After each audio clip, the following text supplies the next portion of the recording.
How's she going, folks? I'm Nev from Nev's Tech Bits, otherwise known as your friendly neighborhood basement dweller. Don't worry, ma'am, I am from the internet, and I scored me a whole bunch of solar panels. So I thought I'd make a quick little video talking about the things I learned this summer, hooking these things up, and mining a little bit of Bitcoin with it. Don't worry, ma'am, I am from the internet. So here I got my rigs. And one of the first things that I learned is that it's better to have a single powerful system rather than multiple little systems in order to mine. If you want to mine shitcoin like Veriscoin, then multiple maybe isn't the worst idea, but still, you're going to have better power output if you use just a single super powerful machine. Heat is definitely a big issue. Heat is the enemy. And what you should also know is you're not going to make a lot of money doing any of this stuff.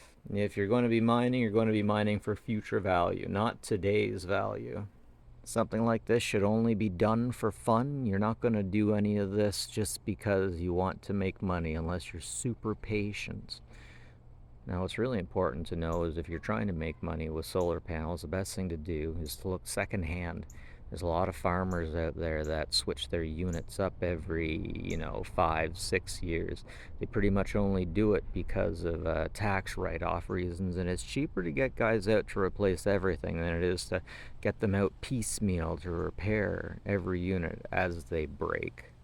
Now, one of the big things I learned about the cables is that, for example, these are 14 gauge, but if you have two of them, you use one for positive, one for negative, then since they're twoed up basically, they're times two, so like that's 14 and that's 14. But when you double them up, you increase it by 3, so that makes them 11 gauge.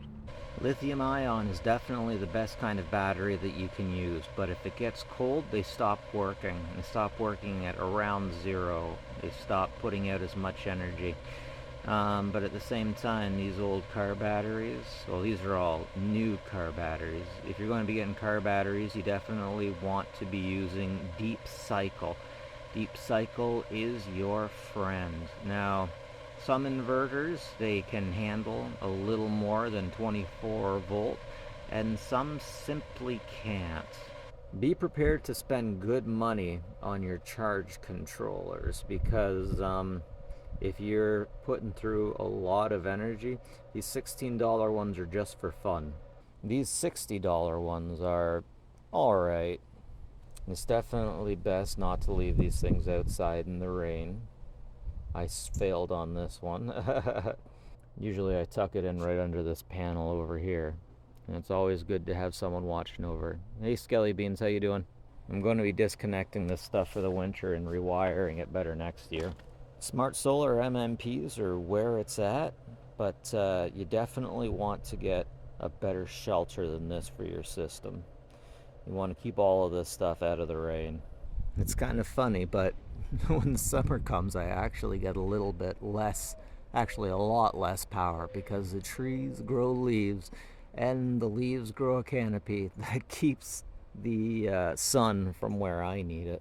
These types of batteries are definitely different from other ones because they are always leaking a little bit of energy. These are the kinds of batteries I think these are called sealed lead acid. These are the kinds of things that you get on scooters and whatnot. Got an old cell phone here I'm just kind of messing around with, mining Veriscoin with, for the lulz, because of reasons. Now, you're not supposed to mix solar panels, but what I have found is as long as the panels you have are going to their own charge controllers, they're not going to mess with each other too much, or at least throughout this year, I haven't had the issue. Also, I've discovered that I have mourning doves. Made a nest way up there. I don't have a problem with that, but we got some merlins. We got some kind of giant bird that likes to come around and hunt them, and the mourning doves like to hide in the garage. I can make anywhere from 200 to 600 Satoshi a day with my setup here, depending on how good the sun is. Of course, if it's raining, I hardly make a damn thing. Still, this stuff is a lot of fun. The solar panels were given to me for free from a friend. This isn't ideal. We're lucky we have good neighbors that don't mind us, and nobody cares that I do this kind of stuff. I'll have a better setup next year. The sun seems to be coming down. Things aren't as warm as they once were, so probably take these suckers down and try something better next year. And yeah, that's about it. That's what I learned in year one about solar farming. That's about it for me, folks. Take care of each other, will you? Have a good one.